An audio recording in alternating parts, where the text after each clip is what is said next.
Cheap seats. You guys here as well? Okay, good. Test, test, test, test. Okay, tell me if there's a problem, otherwise I'm stepping away.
We're hoping to provide information from the activities so far this morning. My name is Jennifer Lewer. I'm a Deputy Elections Director. With me today is Supervisor Bill Gates, and I'm going to go ahead and let him take the beginning of this press conference. He will have comments, and then we will do our question and answer. There are quite a few members of the media here. Our technology isn't as slick it has been in the past press conferences, but we'll do our best to repeat the questions as we get them for those of you who are watching live online. And now, Supervisor Bill Gates. Thank you, Jennifer. Appreciate it. Want to thank everyone for coming out here. Really Chamber of Commerce weather day today. We've got 74 degrees for our high temperatures, so really happy to see everyone out here. Things are going very well right now out there at our 246 vote centers across Maricopa County. Right now, the average wait time is about 2 minutes, so very, very short lines out there, so that's great. We've already had over 93,000 people check in to vote this morning, so lots of people out there, but certainly what we were anticipating. At the most, we have just a small handful of our vote centers that have 30-minute waits, but like I said, the average wait is just 2 minutes long. As we've been suggesting to people throughout this period of voting, make a plan if you haven't voted yet. We anticipate the heaviest time in the remainder of the day is going to be from 4 to 7 p.m. So before you go out to vote at the vote centers, go on to our website, go on to locations.maricopa.vote.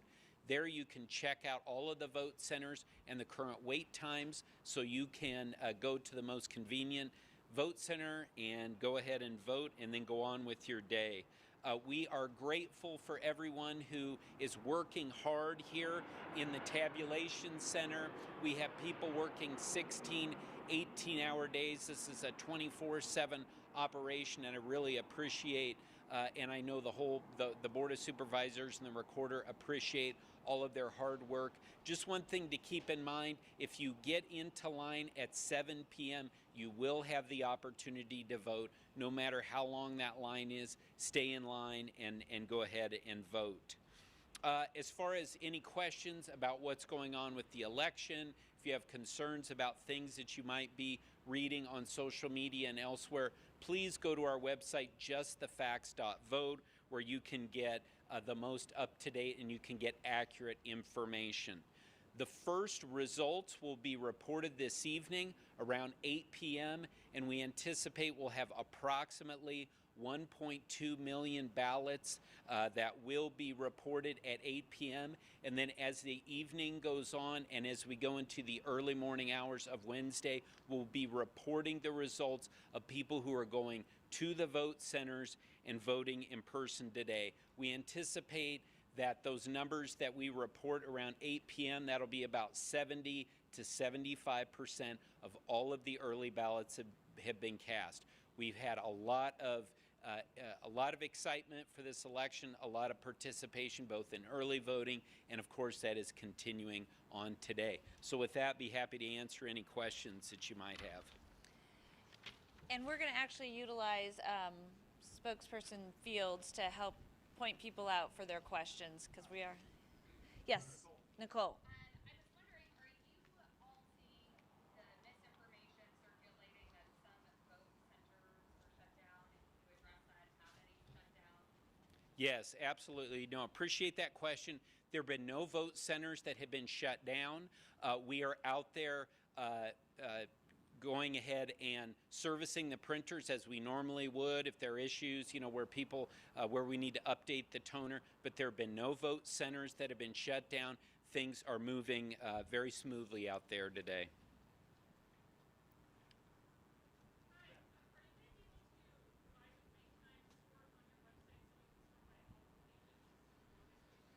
So the question was to sort by wait times. The way the back end of this information works on the website is if you put an address in, it will give you the shortest wait times within that area. We do not have a sort that will actually sort everything in the valley, because the website's really designed for that voter who gets on and they're at a certain location and they want to see the shortest wait times in the location that they are at.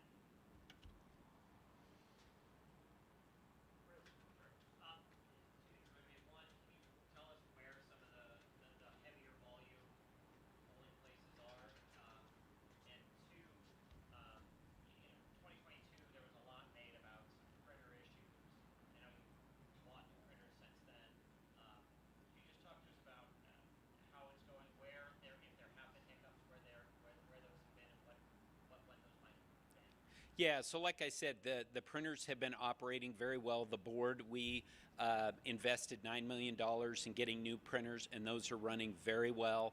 We're not running into, at this point, any of the tabulation challenges that we saw in 2022. And with regard to some of the ones that have a little bit longer lines, again, we're talking like 30 minutes, 32 minutes. I know Surprise, City Center, that one is very popular location. I believe Mesa Community College, Indian Bend. These are some of the ones that, frankly, in early voting, we've seen with some of the longer wait times too. But again, we told people, we talked about this yesterday, we've been talking about this, lines will occur, but we're very pleased with what we're seeing right now. But something that's important, for people that really want to avoid the lines, your slowest time left in the day now is going to be mid-afternoon. So go out in the mid-afternoon, you're going to be likely to have the shortest lines. And again, if you can't go and vote until after work, which I absolutely understand, for those folks, probably a good idea to go on to locations.maricopa.vote to see where the shortest lines are, and then go there and get in line by 7 p.m. and you will have the opportunity to vote today. Behind the camera over here. Yes, in the black.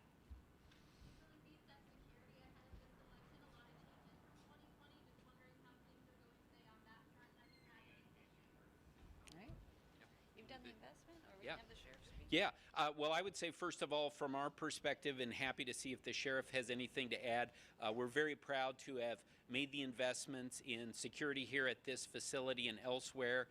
We have invested millions of dollars in that to make sure that the workers who are here today feel safe, and things have been very calm, but happy to, if the sheriff wants to add anything to that.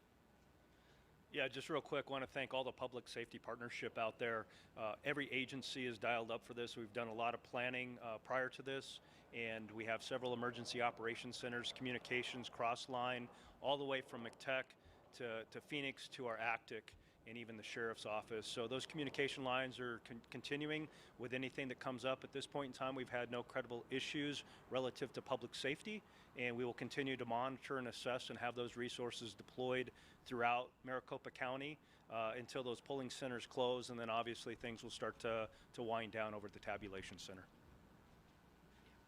Yeah, and I just want to thank the sheriff. I want to thank all law enforcement here in Maricopa County, as well as our federal partners who have just been amazing. County attorney, U.S. attorney, across the board. It's a partnership that we have here in Maricopa County that I think is really second to none. So again, Sheriff, thank you so much. We got folks in the back that we don't want to miss out on.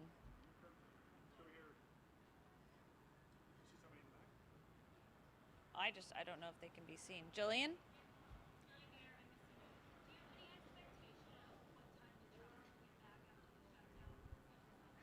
So the question is about the shutdown of our vote centers. Our vote centers, obviously, they close at 7. If voters are in line, they are allowed to stay in line, they are allowed to vote. Maricopa County is an expansive county. We are larger, I think, than 7 states in the United States. So as those vote centers close down, they pack up their materials. It's going to take time for them to bring those materials back to the tabulation center. We are expecting to be here most of the night as those centers break down and bring back that information. I don't know that that's very helpful to your question, but it will take time. All right. We're good to go. Thank you. Thank you.